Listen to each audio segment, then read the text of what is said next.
Okay, Beth, one of the things Malvern's famous for is all its water, and it just seems to pour out of the hills and these pipes and at these wells. So why has Malvern got so much water?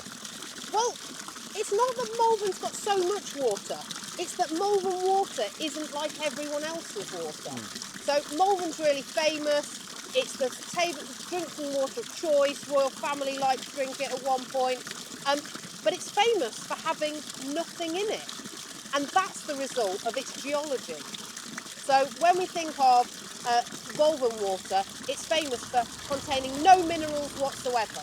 And that's because when the rain falls on the hills, this rock, which you can see wonderfully in this lovely wall behind us, is incredibly hard.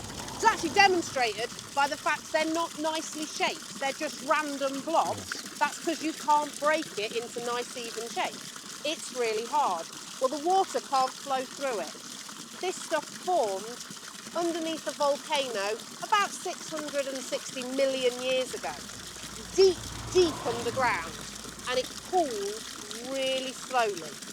And that's important because as this lava cools slowly, crystals grow big and join together. And then the rock has a really tough time of it. It's uplifted, there are faults, it's squished, lots happens, and that creates cracks. But the rock stays hard with cracks. So when that rainwater falls on the hills, it hits the side of the hills, drops down, and instead of flowing through the rocks, which is what happens in places like the Peak District for the Buxton water, or down in Bath, you get the water flowing through the rocks, it flows through those cracks. So it's only underground for about 6 months, and the stuff it's flowing through is just too hard. So this is pure fresh water. So when you test it, there's nothing in it, which gives it that kind of crisp, clean taste that everyone really likes. So it's the hardness of the rock, Yeah. that means that nothing dissolves in it. There's nothing to get out of it. Out comes almost pure water. Yeah. The other difference is here, it's not underground for a really long time.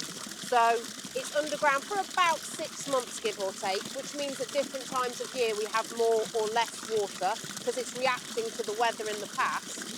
And the other thing is those cracks aren't all joined together. So when in places that have water, they quite often join together because it's flowing through the rocks. Here, it's wherever those cracks are. So one well will be separate from another well, will be separate from another well. So each one has a slightly different composition. Maybe it's been underground for a bit longer, maybe it flowed through a slightly different bit of ground. If you get far enough onto the other side, you do get some that are flowing through younger rocks, which you get on the Worcestershire side, and they have a slightly different composition. But it means that they're at different levels, and they flow out when that crack emerges onto the surface. And I guess this time lag is really useful for instance, the grazers on the hills, because you have the miracle of Malvern water coming out. You're drinking winter water in the summer, and there's always water about. That's absolutely true.